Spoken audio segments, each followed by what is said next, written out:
राज्यात 15 जुलैपासून पुन्हा एकदा जोरदार पावसास सुरुवात होणार आहे। सोलापूर जिल्ह्याच्या काही भागात अद्यापही पाऊस पडला नव्हता, मात्र आता 15 जुलैनंतर या भागातही चांगल्या प्रकारे पावसाची सुरुवात होणार आहे।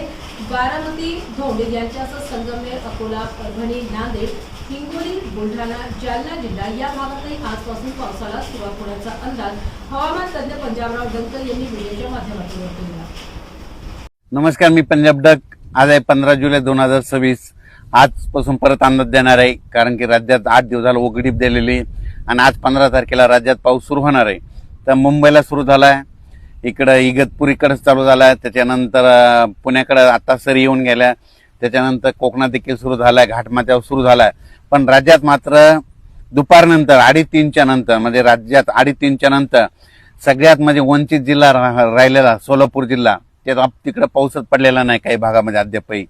त्या शेतकऱ्यासाठी आनंदाची बातमी, सोलापूर जिल्हा, पंढरपूर, आटपाडी, क्रूडवाडी त्या परिसरामध्ये, त्याच्यानंतर सांगोला त्या परिसरामध्ये आज दुपारनंतर 3:30च्या नंतर तिकडे देखील पाऊस सुरू होणार आहे, म्हणून त्यांच्यासाठी आनंदाची बातमी।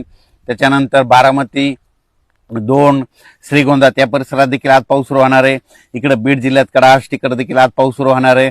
त्याच्यानंतर बीड अहिल्यानगरकडे देखील पाऊस आज दुपारच्या नंतर सुरुवात होणार आहे, पण रात्रीच्या नंतर वाढत जाईल। त्याच्यानंतर इकडं संगमनेर, अकोले, संगमनेरला चालू झालाय, अकोलेकडे आता थोड्या वेळात तिकडे देखील सुरुवात होईल। आणि इकडे परभणी जिल्हा, नांदेड जिल्हा, त्याच्यानंतर हिंगोली जिल्हा, बुलढाणा जिल्हा, इकडं जालना जिल्हा, संभाजीनगर त्या भागात देखील आज दुपारनंतर बऱ्याच भागात सुरुवात होणार आहे। अमरावती देखील सुरुवात होईल, नागपूरकडे होईल। सांगायचं झालं तर आज 15 तारखेला बऱ्याच भागामध्ये 8 दिवस विश्रांती घेतलेला हे पाऊस ते आज दाखल होणार आहे, म्हणून ही सर्वप्रथम शेतकऱ्यासाठी आनंदाची बातमी। जालना जिल्हा, लातूर जिल्हा, धाराशिव जिल्ह्यात अद्यापर्यंत पाऊस पडलेलाच नव्हता, काही भाग सोडूनच दिलेला आहे, त्या भागात देखील धाराशिव जिल्हा, लातूर जिल्ह्यात देखील आज बऱ्याच भागात पाऊस होणार आहे।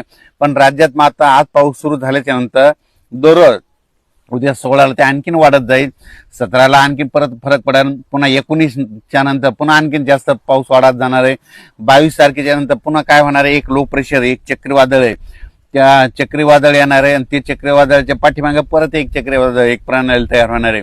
मग हे गेल्याच्या नंतर हे काय होणार आहे, पूर्व विदर्भातून पश्चिमी विदर्भाकडे जाणार आहे, पश्चिमी विदर्भाकडून इकडे जळगाव जिल्ह्यातून उत्तर महाराष्ट्र का म्हणजे वर्धा, नागपूर, भंडारा, गोंदिया, चंद्रपूर, यवतमाळ, वाशिम, हिंगोली, अकोला, अमरावती, बुलढाणा, जळगाव ह्या पट्ट्यातून जात असताना तिकडे विदर्भामध्ये मग 20च्या नंतर चांगला जोराचा पाऊस पडेल।